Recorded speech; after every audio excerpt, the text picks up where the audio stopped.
Welcome to Just Minding My Business Radio, where we are moving at the speed of God, learning what we didn't know we didn't know. I'm your host, Ida Crawford. And I'm your co-host, Ruth Haskins. So grab a pen and paper and get ready for information that you can use.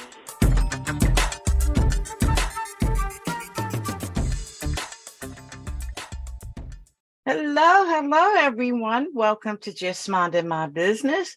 We're so happy that you're either here live or you're listening to the replay. But I am so excited to bring today Sally Loftis. Did I say that right, Sally? Correct. Well done. Right. She is the daughter of teachers, innovators, and visionaries who taught her from a young age to deeply listen to everyone in her circle of influence. Starting with activism in high school, Sally volunteered and worked in spaces so that all people feel seen, heard, and represented in her work. I love that. Oh, thank you. Sally is the managing director of Loftis Partners, a 100% woman-owned human resource consulting firm located in the Blue Ridge Mountains of North Carolina. Loftis Partners specializes in strategy, people, facilitation, and pay justice. Since launching in August of 2020, Sally and her firm have worked with 54 clients across 3 continents. She serves as a faculty member for the Center for Trauma Resilient Communities and lead consultant for 2 justice-driven consulting firms, Wayfinding Partners in Washington, D.C., and Brook Graham in London, England. She is also a certified Appreciative Inquiry Facilitator. Wow, Sally. It sounds like a lot, doesn't it? When you put it all together. Yes, it really does. But it's all about empowering people and making people feel as though they matter. And we need you. Well, thank you. Because there's so much stuff going on today where, I'm right, you wrong. Mm-hmm. It's your fault. You know what I mean? And that solves nothing. Mm-hmm.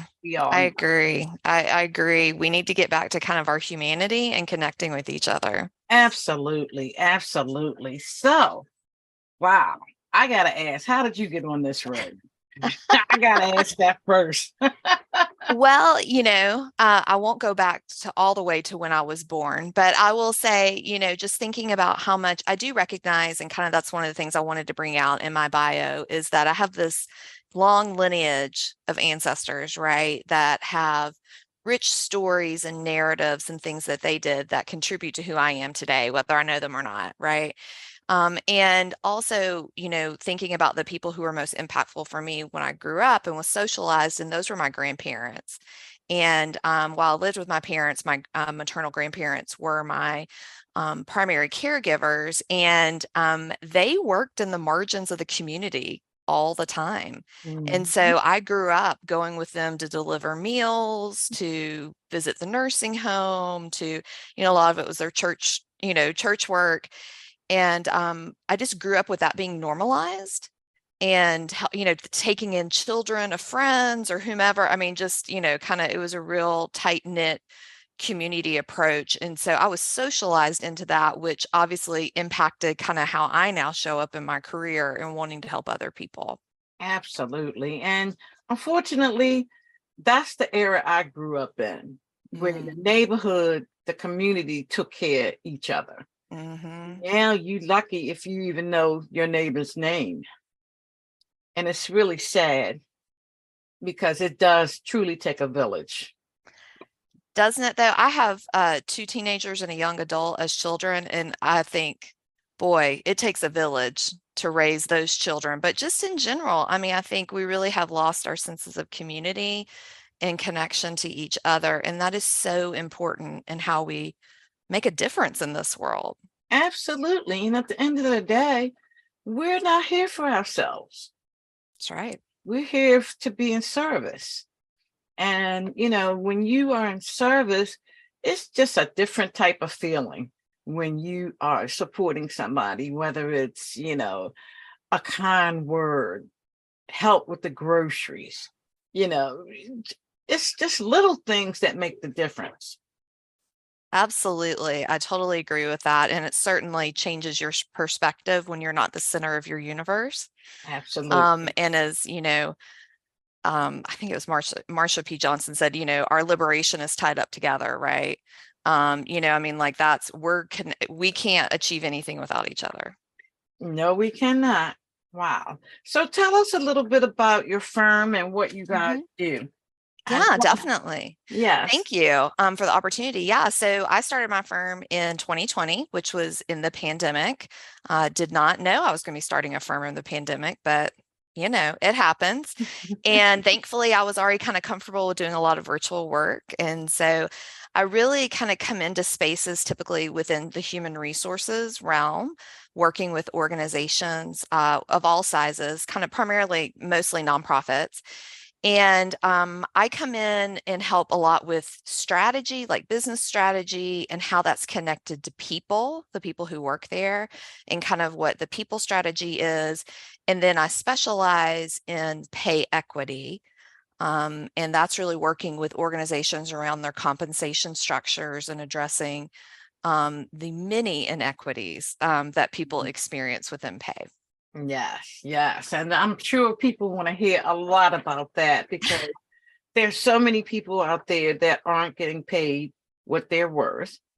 Just what is pay equity? So just so everybody is clear about what that is. Yeah.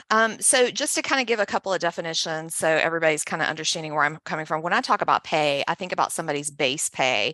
I'm not talking about their benefits or their incentives or anything like that. So that's what sometimes people call that wages, some people call it compensation, but I just use pay.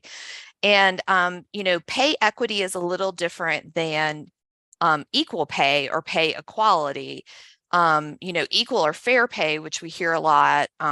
There's a lot of equal pay days, throughout the year here in the United States that we celebrate, but that's when everybody has the same opportunities and resources.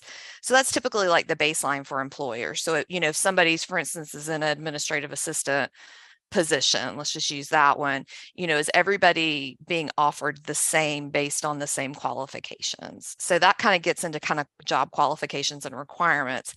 Whereas pay equity is really found in a system that recognizes that each employee has different resources and opportunities. So, this may be like geographic location. There may be sector market rates. There may be identity factors in there where people haven't historically gotten as many opportunities, or maybe have more lived experience in a situation than work experience. And so pay equity really starts getting into an organization's pay scales and kind of their promotion process and working there. So when does a company realize that they need help with that? Yeah, typically it's because of employee feedback or turnover that somebody will come, they'll have employee feedback, people continually saying we're not being paid enough. And they're really trying to figure out kind of, what's happening behind those statements and really trying to listen to their employees. And, there's also situations where people have a really high rate of turnover and they need some help with trying to figure out kind of, maybe they've done exit interviews or they kind of have a hunch, that it could be related to pay. I will also say like another way is, pay equity, I'm so grateful, has become much more part of the conversation in the last 3 years. And there's, several states within the United States and cities that have started implementing pay transparency laws as well. So those are just some of the ways that people come. Another one is that people have been doing diversity, equity, inclusion work and feel like they need to do more kind of systemic intervention, and pay equity is a big one there. Mm-hmm. Absolutely. And you talked about transparency. Mm-hmm. Can you elaborate on that? Yeah, definitely. Transparency is becoming, a word that we hear a lot with pay, which is interesting because I think traditionally, at least in my experience, pay is not something people talk about very often, especially not at work, at least in front of anybody, right? Like people are talking about it, but they're not having a team meeting about it, right? With their supervisor. So there have been recently some pay transparency laws for, Colorado has done it, California just kicked in, New York City. So those are some examples, and some other ones coming along where they're requiring employers to post salary ranges in their job openings. And the reason behind that is to help with some of the pay gaps that are happening within the workforce. So it may be because of, race, gender, location, intersectional, pieces of that. And it's really to kind of promote transparency on the front end so that people understand kind of what they're applying for and don't get to that final interview and are like, getting offered something that they can't even take because they can't even afford to live off of it, right? Right. So that's why transparency is coming into the conversation right now. Yeah, because I've been in that situation before. Get to an interview, and it was a struggle just to get to the interview. Right. Got there, and the pay was like, I ended up blowing up. I was like, first of all, you should have told me that over the phone.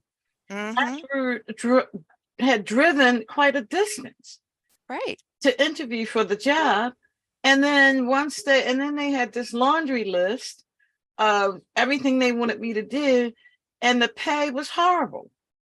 Well, good for you, because it's a total bait and switch, right? Yes. Like you get excited about this job and, then you get kind of led into this process, and then organizations wonder why people don't trust them. Right. Yeah. Whenever this is, their first interaction with the organization, maybe they come into it and, there's this transition from kind of a dominant culture business perspective of, we're going to look at cost of labor and kind of look at what the cheapest we can get, right? Our workers, versus stepping back and saying, let's look at who we want to employ and what are some of the barriers they may face in coming to work for us. And let's think about how we can address that. In a barrier, I mean, like, for instance, student loan debt, or, they may be a caregiver and need a flexible schedule. So things like that. Yes. And let's talk a little bit about the flexible schedule a little bit, because now with the pandemic, we all know we can work from home. The cat is out the bag. For a lot of industries, people can work from home. So now that the pandemic has sort of, I guess, quote unquote, no longer as in existence the way it was, a lot of companies are wanting people to come back into the office. So how does your company support with that versatility? Because people don't want to come back in the office 5 days a week. Absolutely. And I think if you go out and look at surveys of what people, job seekers want, flexibility and autonomy are high up there. I mean, just as much as pay. There was actually a recent study, I think it was last year, in the United Kingdom, where workers were willing to take it was like a 10 to 15% pay cut to have a flexible remote job. And so, yeah, it's a huge mind shift for organizations, right? And it's not just, it's not just a business thing, right? Like we all of a sudden got plugged into our humanity because we started seeing each other's living rooms, and, we saw our kids and our pets online, and, and I do want to say, I recognize that everybody can work remote. I mean, that's definitely a privilege. Not every job is able to do that, but, yeah, I mean, it brought this level of humanity and kind of a new closeness that we didn't expect, because we weren't connected in those ways. And then all of a sudden, and a lot of people felt safer at home, working at home. And so all of a sudden you get pulled back into the office. And so we really try to work with organizations to have a conversation of, like, for instance, if they're, looking at bringing people back in the office, why do you need, what is it that you need? Obviously, there's great things about in-person interactions, and we need those, but do you need them? How often do you need them? Could it be quarterly? Or if you want to do 2 days a week, how can you prioritize the time that people are spending at the office for collaboration with each other? You don't want people coming in the office just sitting on Zoom all day. Right. Like that's a waste of time. And people are recognizing they saved a lot of money not going into the office, right? Like they had transportation, they had to pay for a parking spot, whatever. So we try to really kind of get behind kind of the resistance that an organization may be facing and saying kind of what are people saying and I always think the best ideas come from the front line. Yes. They always know what's going on. So it's like, how do you prioritize what they're saying and their ideas in a way that supports the organization? Yeah, because I mean, at the end of the day, you want happy employees because happy employees are productive and they tell other people that they're happy. Absolutely. And they stay. I mean, that's the other thing. Turnover is so high right now with organizations and all the money that's lost by just kind of churning people in and out. I mean, people will say, oh, we can't do pay equity. We can't afford it. I'm like, well, you're affording, 50% turnover. So, it's obviously impacting your bottom line. Yes, absolutely. Because if you got to keep training people, that's a lot. Wow. So if companies want to work with you, how do they do so? Yeah, the best thing to do is just kind of reach out to me. I will share kind of my links with you as well, but our website is Loftis Partners. That's LOFTIS, partners.com. And I'm on LinkedIn. I love to connect with people on LinkedIn. I'm there kind of Monday through Friday, maybe secretly there on Saturdays sometimes. Don't tell my family, but, I'm there posting, on my account, on the Loftis Partners things, out there trying to create conversations. Yes, absolutely. This is a really, really huge thing that you're doing. And God bless you. Thank you. So when you're working with companies, okay, they reaching out to you. What are some of the first things that you hear when a company reaches out to you? Yeah, typically they'll say like, we think our, pay rates are not right, or we're getting this feedback. And typically kind of my first couple of steps with them are, obviously kind of having a conversation and talking through and seeing kind of what they already have in place. Like, do they already have, for instance, salary bands in place? Do they already have, what's their employee handbook like? What's, what do they do employee engagement? I'm surprised at how many organizations I talk to that don't have any way of getting feedback from employees.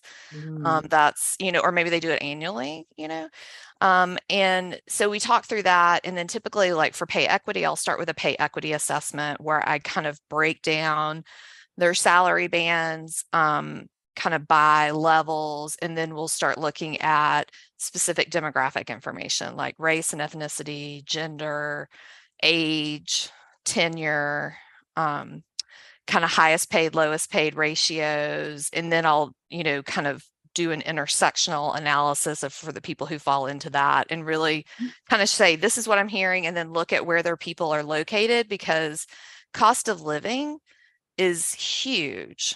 And so many organizations are not looking at that. And so if you're not looking at your cost of living, and seeing the barriers that people have to overcome to work for you, then you're really missing the boat on who you can recruit. Wow. It's a new day.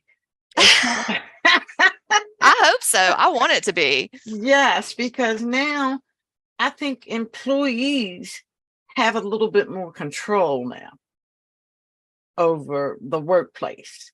At one time, it was, you don't like what's going on at the company, leave. And I mean, that still holds true to a certain degree.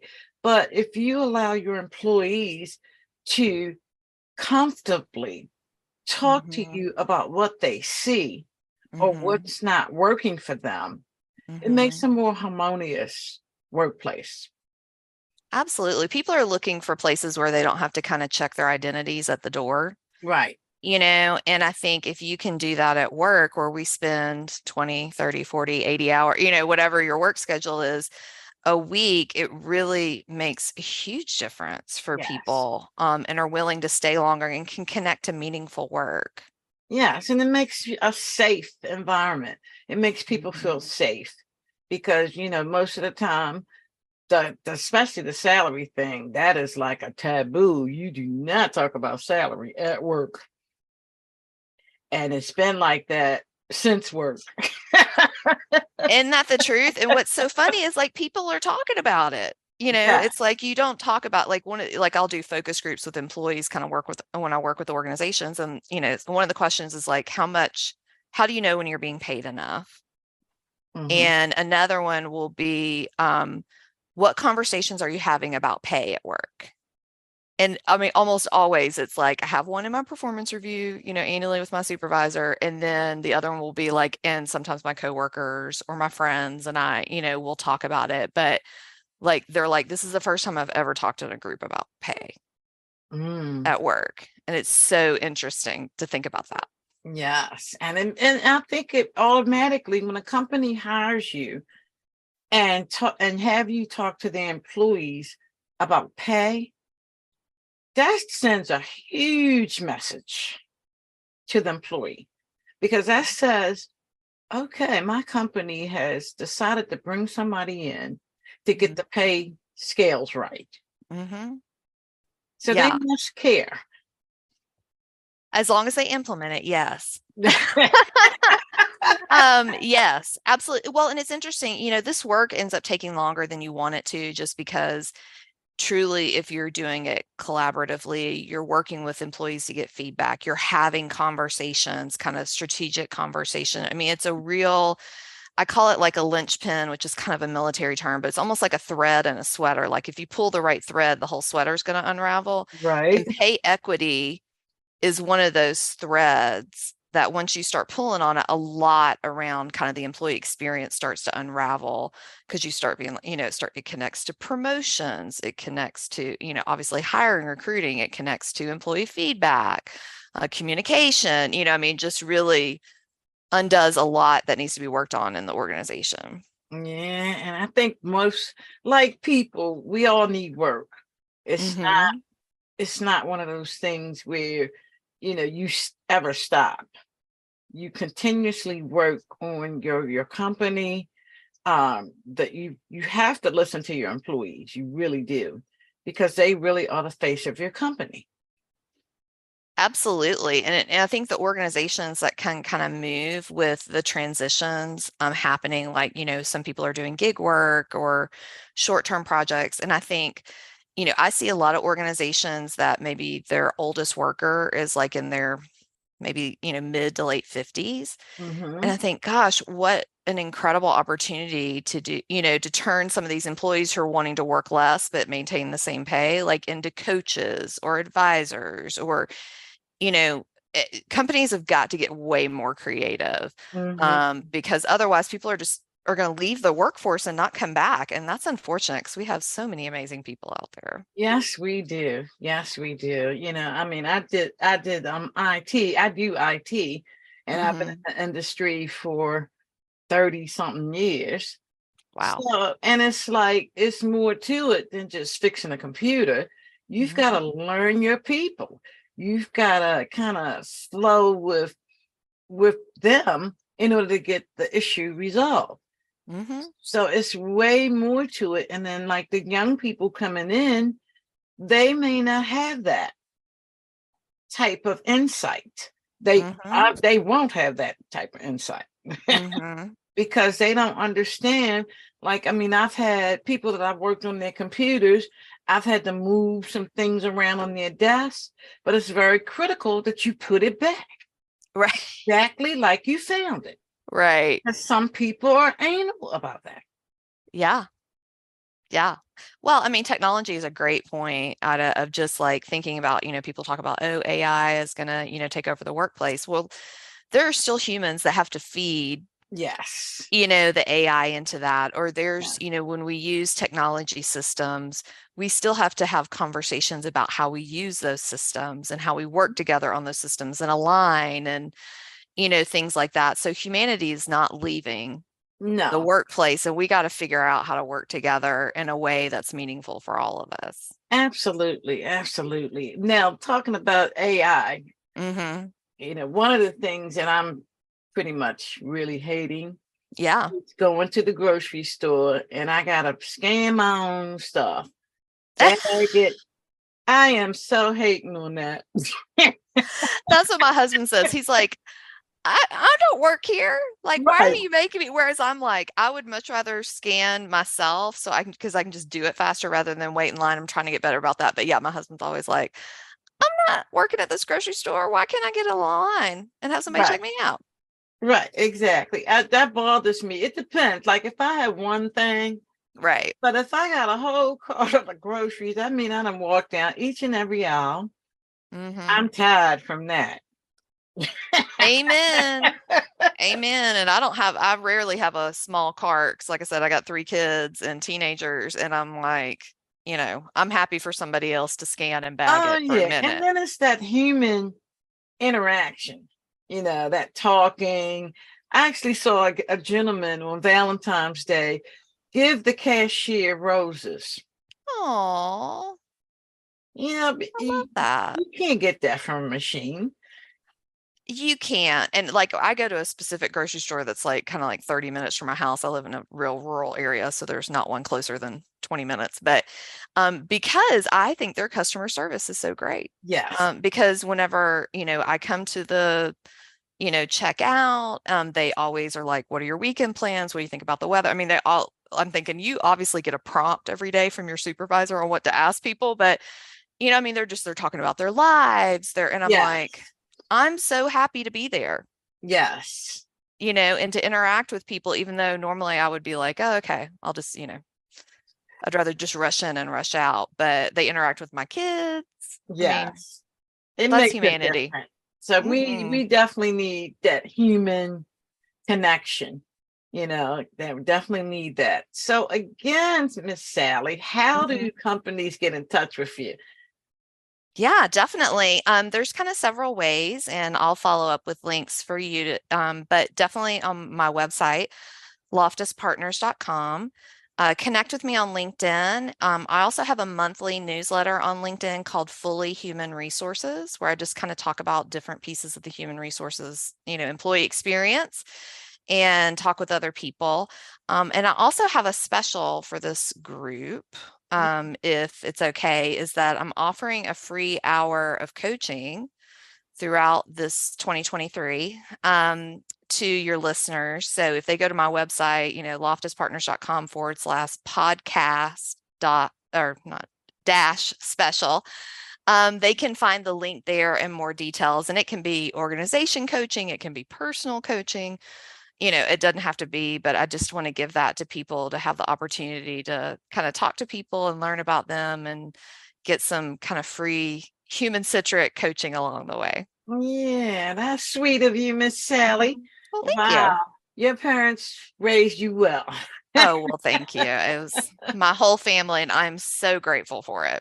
Absolutely. Well, we would definitely want you to come back. Well, thank you. Talk about this because I think people need to hear it more and more and more, because you know how it is when you hear it one time, you're not going to remember every little detail. So true. We as adults, we're no different than our children. How many times we got to tell them something? So true. We're just grown up children. Well, I appreciate you definitely taking time out of your busy schedule to have this chat with me. I am honored, and it's been a pleasure. And I know my audience is going to take so much away from this.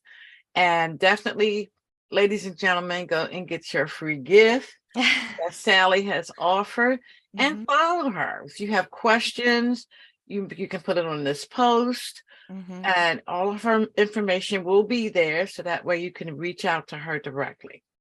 So thank you, my dear. Thank you, Ida. And I just want to thank you for what you're doing with your podcast. I listened to several episodes before I came on, and I had just such rich stories and different topics. So thank you for what you're putting into the world. Oh, thank you. Thank you. I appreciate that.